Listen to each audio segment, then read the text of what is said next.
Well, for various reasons, I felt quite sad when I watched that. But on this programme, we've covered romance scams before. But this wasn't just a romance scam. It had a whole other element. And I understand there's a rather unpleasant term for it all. But I'm glad to say, to go into all of that, I'm joined by Adenike Cosgrove, who's a cybersecurity expert.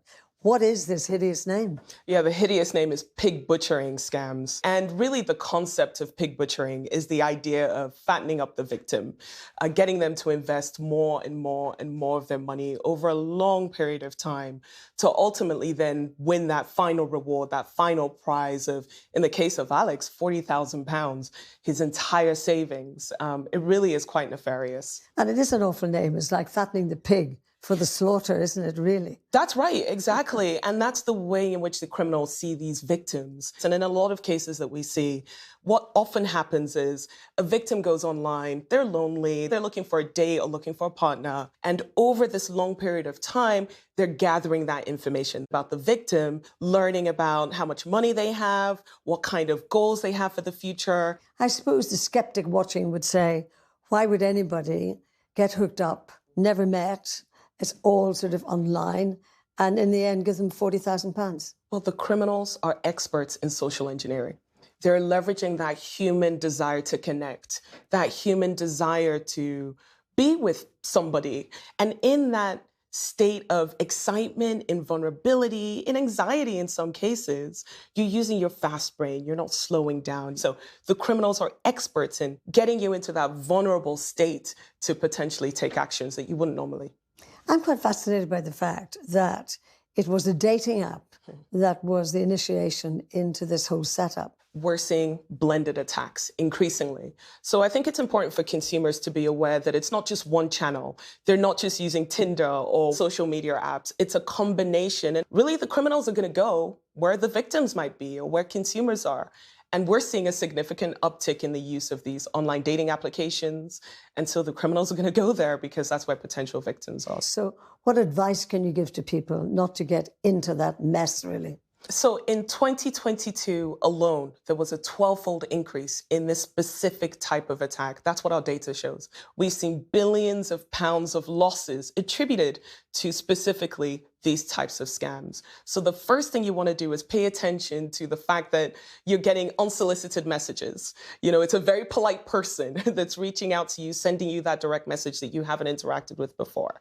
The second thing you want to do is pay attention if this person is trying to take you out of that legitimate platform. The significance of that is they're trying to take you away from an authorized application into a channel that's encrypted or unauthorized. It could be a fake cryptocurrency exchange that they've created. And then the third is where people are asking you for money. That combination of a polite person, somebody taking you to another platform, and asking you for money, major alarm bells. Log off. Forget it. Yes, because when you analyse it, I was just thinking about the emotional cost and the financial cost. It's a big loss, isn't it? That's right. And I think a lot of people forget about the emotional cost. Yes, there's a financial consequence and impact, as we saw, but we also saw from Alex's story that emotional pain that he felt because, again, you've built a relationship with this person online. You've invested that time, a long time, in some cases years, in building a relationship with this individual. So it really is detrimental emotionally to the confidence of a lot of victims too. Well, Nikki, you've got fabulous information. I hope you come back and see us on the programme. Thank you very much, thanks. Laura. Thank you. Time now for our advice clinic, where the nation's best experts are standing by to stand up for your rights.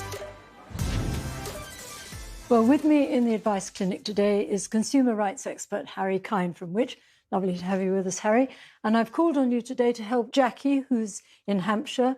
Hello, Jackie. Hi, how are you? Hello. And this is Harry, who I hope is going to be of assistance to you. Now, I know you've been having trouble with an online wig retailer called You Are Hair. Would you like to tell us the story? Well, I was obviously diagnosed with cancer a couple of months ago and was told I'd have to go through chemotherapy. What I didn't expect was that I would lose all of my hair after the first session of chemo. And I guess I panic buyed because I didn't want to be seen out in the street without any hair. So I looked up various wig companies and found this company called You Are Hair. I wanted to order something that was very similar to my own hair, which I did. And the wig arrived, and it was nothing like my own hair at all. In fact, I didn't like it at all. I couldn't wear it. I have tried ever since to get my money back, but they have bartered with me. They've offered me 15%, 10%, 20%, but they will not take the wig back. They say that if I send it back, I've got to pay customs duties and it'll cost me time and money. I'm absolutely appalled that they can treat cancer patients like this. Jackie, can I just ask, how much did the wig cost?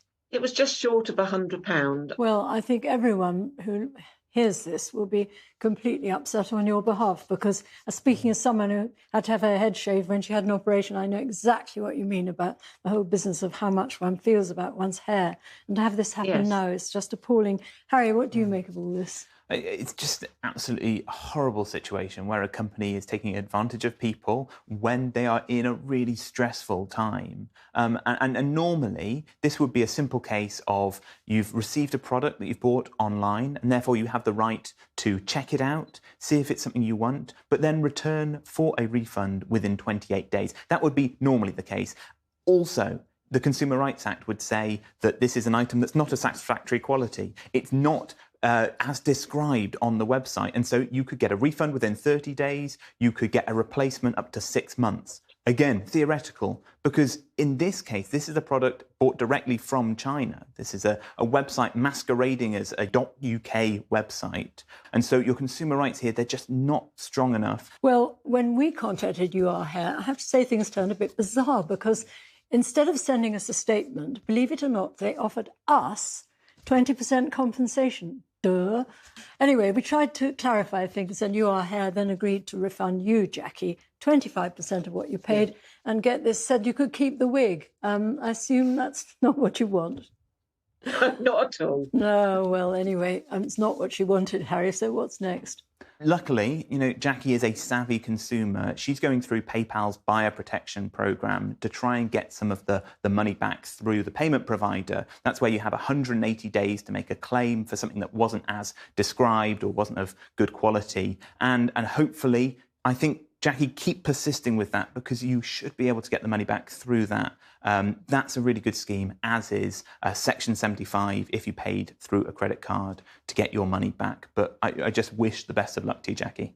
Thank you so much for telling us your story. And may I say, you look fabulous in that turban.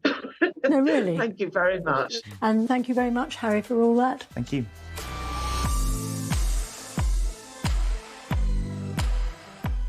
I can't believe how often we hear about firms that don't seem to understand the rules when it comes to refunds. You're right, Glo, I tell you, but it's not just a question of whether or not a refund should be issued. It's also how long you should have to wait to get your money back. Now, I've got an email here from Rosemary Foskett, who asks, what would be a reasonable time to await a refund? She says that she's been waiting 3 weeks to get £250 back from a car dealership. In other words, too long. Too long. But it's a very good question, Rosemary. And I have a handful of people who are also at their wit's end after waiting. Now, Mandy Bell says that she bought a dress online and returned it more than 2 months ago. Still, no refund.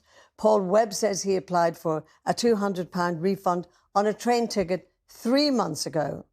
Nothing yet. And Susan Bedford says she's been waiting 5 months for a £235 credit note. And she says, understandably, she's at her wit's end and honestly does not know where to go to, but here it is. Well, the advice from our experts is that they should refund a lot quicker than any of those people have been waiting. Should really be within 14 days. But because there's no regulator or ombudsman governing this, some companies don't see a problem with keeping people waiting. But persevere. You should always threaten them with the small claims court to try and get things moving. Or, if you paid by credit card or debit card, see if the bank can step in and charge back the money. And if you're struggling to get a refund, or you've got anything else that you'd like our Advice Clinic experts to help with, then do get in touch with us. You can email us, at ripoffbritain@bbc.co.uk, or you can always send us a message on Facebook, where we are BBC Rip Off Britain. And don't forget, you can always write to us. The address is Rip Off Britain,